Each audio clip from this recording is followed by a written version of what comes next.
तो आज के एपिसोड में हम जानेंगे कि आखिरकार रॉबर्ट और माइक ने कैसा अपना पहला कारोबार आरंभ किया। कंपनी या सरकार के लिए काम करते हैं, वह उनकी देखभाल करेंगी। उनकी बातें दरअसल उस दिन हमें समझ नहीं आ रही थी, लेकिन आगे के सालों में ये काफ़ी समझदारी हुई नज़रिया पैदा कर रही थी। वह देखना जो दूसरे नहीं देख पाते। हम अमीर डैडीज अपने छोटे सुपरमार्ट के बाहर अपने पिक ऑफ ट्रक में चढ़ गए तो उन्होंने कहा, अपने दिमाग का इस्तेमाल करते रहो, मुफ्त में काम करते रहो और जल्द ही तुम्हारा दिमाग तुम्हें पैसे बनाने के तरीके दिखाने लगेगा। तुम्हें तुम्हारी इतनी इच्छा से ज़्यादा कमाई होनेगी कि जितना मैं तुम्हें कभी नहीं दे सकता। तुम ऐसी चीज़ें देखोगे जो दूसरे लोग कभी नहीं देख पाते। अधिकतर लोग इन अवसरों को कभी नहीं देख पाते क्योंकि वे पैसे और सुरक्षा की तलाश करते हैं, इसलिए उन्हें सिर्फ यही मिलता है। जिस पल तुम एक अवसर भांप लेते हो तो तुम जिंदगी भर अवसर भांप। जिस पल तुम ऐसा कर सकोगे, मैं तुम्हें कोई दूसरी चीज़ सिखाऊंगा जिसे सीख कर लोग अपने जीवन में एक बहुत बड़े जाल से बच जाओगे। माइक और मैंने स्टोर्स में अपना सामान उठाना और हाथ में हिलाकर मिसेस मार्टिन से अपने काम पूरा होने के बाद विदा लिया। हम पार्क में जाकर उस पिकनिक के बेंच पर जा बैठे और कई घंटे तक सोचते रहे तथा बात करते रहे। स्कूल में भी हमने अगले सप्ताह तक सोचा और बातें की। 2 और सप्ताह तक हम सोचते रहे, बात करते रहे और मुफ्त में काम करते रहे। दूसरे शनिवार के अंत में मैं एक बार फिर मिसेस मार्टिन से विदा ले रहा था और कॉमिक बुक स्टोर को हसरत भरी निगाहों से देख रहा था। हर शनिवार 30 सेंट ना मिलने के बारे में सबसे दुखद चीज़ यह थी कि मेरे पास अब कॉमिक बुक खरीदने के लिए कोई पैसा नहीं था। जब मिसेस मार्टिन ने माइक और मुझे विदा ली तो अचानक मैंने उन्हें एक ऐसी चीज़ करते हुए देखा जो मैंने उन्हें उससे पहले कभी करते हुए नहीं देखा। मिसेस मार्टिन कॉमिक बुक के सामने वाले पन्ने को आधे से फाड़ रही थी।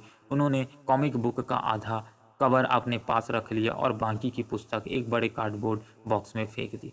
जब मैंने उनसे पूछा कि कॉमिक बुक का क्या करती है तो उन्होंने कहा, मैं कवर के ऊपर का आधा हिस्सा कॉमिक बुक डिस्ट्रीब्यूटर को दे देती हूँ जब वह नए कॉमिक बुक लेकर आता है। वह 1 घंटे में आने वाला है। माइक और मैंने 1 घंटे तक इंतज़ार किया। जल्द ही डिस्ट्रीब्यूटर आ गया और मैंने उनसे पूछा कि क्या हम कॉमिक बुक ले सकते हैं। मुझे बेहद खुशी हुई जब उसने कहा, तुम उन्हें रख सकते हो। बेशक तुम इस स्टोर के लिए काम करते हो और तुम्हें उन्हें रखना चाहिए या रख सकते हो उन्हें, पर किसी को बेचना मत। हमारी पुरानी कारोबारिक साझेदारी याद है? देखिए, माइक और मैंने इससे पुनर्जीवित कर लिया। माइक के बेसमेंट में एक खाली कमरे का इस्तेमाल करते हुए हमने वहां सैकड़ों कॉमिक बुक का ढेर लगाना शुरू कर दिया। हमने माइक की छोटी बहन को हेड लाइब्रेरियन नियुक्त कर दिया, जिसे पढ़ने में मज़ा आता था। वह लाइब्रेरी में आने वाले हर बच्चे से 10 सेंट लेती थी, जो हर दिन स्कूल के बाद 2:30 से 4:30 तक खुली रहती थी। ग्राहक यानी इलाके के बच्चे 2 घंटे तक जितनी चाहे उतनी कॉमिक बुक पढ़ सकते हैं। यह उनके लिए बहुत बढ़िया सौदा था क्योंकि एक कॉमिक बुक 10 सेंट की आती थी और 2 घंटे में ही वे 5 से 6 कॉमिक बुक पढ़ सकते थे। माइक की बहन बच्चों के जाते समय उनकी तलाशी लेती थी। इसी तरह वह यह सुरक्षित करती थी कि कहीं वे कोई कॉमिक बुक छिपाकर साथ तो नहीं ले जा रहे हैं।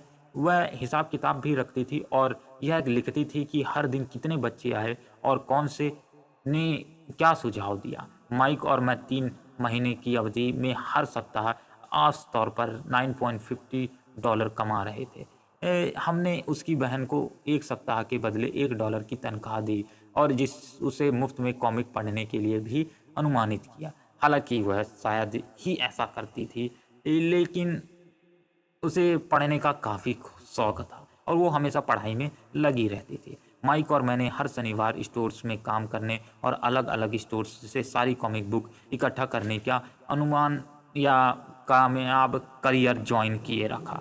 यह कारोबार चलता रहा। हमने कई कॉमिक बुक इकट्ठा की, साथ ही हमने कोई कॉमिक बुक भी नहीं बेची। इस तरह डिस्ट्रीब्यूटर से किया हुआ वादा भी निभाया। जब कॉमिक बुक की हालत खत्म या खस्त हो जाती तो हम उसे जला देते थे। हमने एक ब्रांच ऑफिस खोलने का भी कोशिश की, लेकिन हम माइक की बहन जितने विश्वसनीय पात्र और समर्पित व्यक्ति को कभी नहीं खोज पाए। उस छोटे उम्र में ही उसने हमें यह बात पता चल गई थी, अच्छे कर्मचारी खोजना कितना मुश्किल काम है। लाइब्रेरी खुलने के 3 महीने बाद वहां लड़ाई हो गई। पड़ोसी इलाके के कुछ बदमाश लड़के ज़बरदस्ती अंदर घुस गए और झगड़ा करने लगे। इस पर माइक के डैडी ने सुझाव दिया कि हमें कारोबार बंद कर देना चाहिए। इस तरह हमारा कॉमिक बुक कारोबार बंद हो गया और हमने सुपरमार्ट में शनिवार को भी काम करना भी छोड़ दिया। लेकिन अमीर डैडी रोमांचित थे क्योंकि वे हमें नई चीज़ सिखाना चाहते थे। वे खुश थे क्योंकि हमने अपना पहला सबक पूरी तरीके से सीख लिया था। हमने पैसे के लिए अपने लिए काम करना सीख लिया था तथा पैसे को अपने लिए भी काम करवाना सीख लिया था। सुपरमार्ट में हमें काम के लिए तनख्वाह नहीं मिलती थी, इसलिए पैसे बनाने का अवसर पहचानने के लिए हमें मजबूरन अपनी कल्पना का इस्तेमाल करना पड़ा। कॉमिक बुक लाइब्रेरी हमारा खुद का कारोबार था। इसकी बदौलत हम अपनी आर्थिक स्थिति का नियंत्रण खुद कर सकते थे। कॉमिक बुक लाइब्रेरी हमारा खुद का कारोबार था। उसकी बदौलत हम अपनी आर्थिक स्थिति का नियंत्रण खुद कर रहे थे। इसके लिए किसी नियुक्त पर निर्भर नहीं थे। इससे सबसे अच्छा पहलू तो यह था, जब हम वहाँ शारीरिक दृष्टि से मौजूद नहीं थे तब भी हमारा कारोबार हमारे लिए पैसे उत्पन्न कर रहा था। हमारा पैसा हमारे लिए काम कर रहा था तथा पैसा पैसे बना करके दे रहा था। तनख्वाह देने के बजाय अमीर डैडी ने हमें अनमोल नसीहत दी। धन्यवाद। तो बस इस एपिसोड के लिए इतना ही रखते हैं। मिलते हैं जल्द ही अगले एपिसोड में, जहां हम सबक नंबर 2 स्टार्ट कर रहे होंगे कि आर्थिक संरक्षता क्यों सिखाई जाए। या फिर महत्वपूर्ण यह नहीं है कि आप कितना पैसा कमाते हैं, महत्वपूर्ण तो यह है कि आप कितना पैसा रख पाते हैं। धन्यवाद दोस्तों, मिलते हैं अगले एपिसोड में। तो इस एपिसोड के साथ जुड़े रहने के लिए, बुक एफएम को सपोर्ट करने के लिए आपका तहे दिल से शुक्रिया। मिलते हैं अगले एपिसोड में। और अगर वीडियो पसंद आया हो तो कुछ नहीं भाई, मिलते हैं अगले एपिसोड में। तो धन्यवाद। जय हिंद, जय Bharat. Okay, thank you, bye bye.